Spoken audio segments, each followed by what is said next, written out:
കൂട്ടുകാരെ, ഞാൻ ഇന്നൊരു ജാമ്പയ്ക്ക പരിചയപ്പെടുത്താം. ഇതാണ് ജാമ്പ എന്ന് പറഞ്ഞാൽ ശീമ പറങ്ങാങ്ങ എന്നാണ് പറയണത് പണ്ട്. ഇത് തായ്ലൻഡ് ജാമ്പ.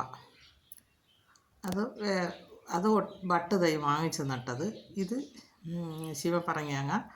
അത് വലിയ മൂടാവണതാണ്.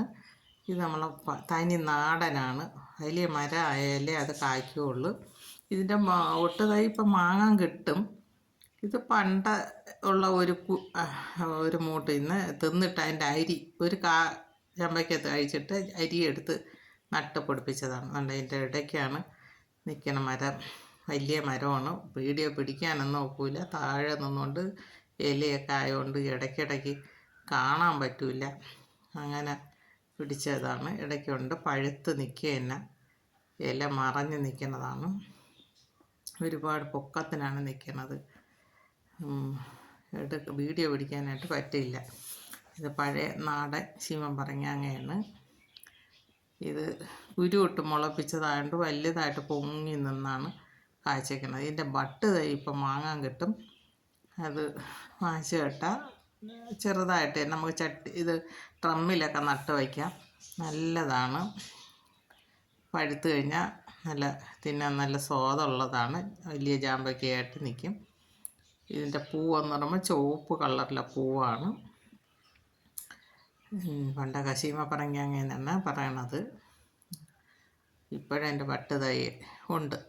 എല്ലാവർക്കും ഇതൊരു മൂടൊക്കെ നട്ട് പിടിപ്പിച്ചിരുന്നാൽ നമ്മളെ ആവശ്യത്തിനൊക്കെ ഉള്ള നാടൻ ഫ്രൂട്ട്സായിട്ടൊക്കെ കഴിക്കാം. വലിയ മൂടാകുമ്പോൾ നമുക്ക് തോട്ടയൊക്കെ ഉണ്ടെങ്കിലേ പറിക്കാനായിട്ട് പറ്റുള്ളൂ. ഇത് ചെറിയ തൈയാണെങ്കിൽ നമുക്ക് പറിച്ചെടുക്കാം. ഇതാകുമ്പോഴത്തേക്ക് വലിയ തോട്ടമാണ്. കയറി പറിക്കാമെന്ന് വെച്ചാൽ നീറും ശരിക്കുണ്ട് പറിക്കാനായിട്ട്. ഇതാണ് എൻ്റെ മൂട്. അതിൻ്റെ തടി നല്ല കനക്കും. ഇതിൻ്റെ കുറേ കൊമ്പൊക്കെ കഴിഞ്ഞ വർഷം കോതി കളഞ്ഞു. അത്രയും വെട്ടി മാറ്റി. കുറേ കൊമ്പുകളും വെട്ടി മാറ്റി. അല്ലെങ്കിൽ ഭയങ്കര ചോലയാണ്. പന്തലിച്ച് നിൽക്കും ഇതിൻ്റെ കൊമ്പ്. ഇത് തായ്ലൻഡ് ജാമ്പയാണ്. ഇത് ഞാൻ വാങ്ങിച്ച് നട്ടതാണ്. ഒരു ചെറിയ തൈ 350 രൂപയ്ക്ക് വാങ്ങിച്ച് നട്ട ജാമ്പയാണ്. ഇത് തായ്ലൻഡ് ജാമ്പ. ഇതിൽ നിറച്ച് കായുണ്ട്. ഇതിങ്ങനെയല്ല, ഒരുപാടുണ്ടായിരുന്നു. അത്രയും വവ്വാൽ കൊണ്ടുപോകും. വലുതായി വരണത് അത്രയും വവ്വാൽ കൊണ്ടുപോകും. നിറച്ച് കായാണ്. ഇത് നല്ല മധുരമാണ്. മഴയില്ലാത്തതുകൊണ്ട് ഇപ്പം നല്ല മധുരമുണ്ട്. വെയിലായതുകൊണ്ട് അത്ര വലിപ്പമില്ല. ഇത് മഴയും കൂടെ ഉണ്ടായിരുന്നെങ്കിൽ നല്ല വലുതായതിനിരുന്ന്. നല്ല സ്വാദാണ്. മധുരമുണ്ട്. തിന്നാനായിട്ട് പുളിപ്പേ ഇല്ല. നല്ല ജാമ്പയാണ്. തായ്ലൻഡ് ജാമ്പ. നിറച്ച് കായ്ച്ചതായിരുന്നു. അത്രയും തൊഴിഞ്ഞു പോയിട്ട് ഇപ്പം കുറച്ച് കായേ ഉള്ളൂ. നിറഞ്ഞു നിന്ന്. ഇതൊരു മൂടുണ്ടെങ്കിൽ നമ്മൾ ആവശ്യത്തിനുള്ള ജാമ്പയ്ക്ക ധാരാളം കിട്ടും. ഇതും ഒരു മൂട് വാങ്ങിച്ച് നടണം. ഇത് ഞാൻ ബട്ട് ചെയ്താണ്. ഞാൻ ലെയർ ചെയ്താണ് ഞാൻ ഇതിന് തൈ എടുക്കണത്.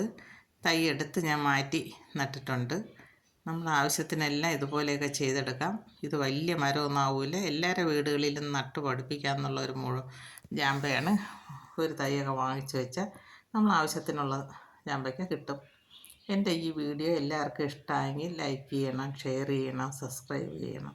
എന്നെ പ്രോത്സാഹിപ്പിക്കണം. എല്ലാവരും ഇതുപോലെയുള്ള ജാമ്പയും ഈ ചീമ പറങ്ങയൊക്കെ നട്ട് വെച്ചിരുന്ന എല്ലാവരെയും ആവശ്യത്തിനുള്ള കൊച്ചുങ്ങൾക്കൊക്കെ കഴിക്കാൻ നല്ല ഫ്രൂട്ട്സാണ്. മറ്റേ നാടൻ ജാമ്പയ്ക്കയാണെങ്കിൽ ഇത് പുളിയില്ല. നല്ല മധുരമാണ്. കുട്ടികളൊക്കെ നല്ല ഇഷ്ടത്തിന് തിന്നും. അതുകൊണ്ട് ഇതുപോലെയൊക്കെ നട്ട് വച്ചിരുന്ന നല്ലത്.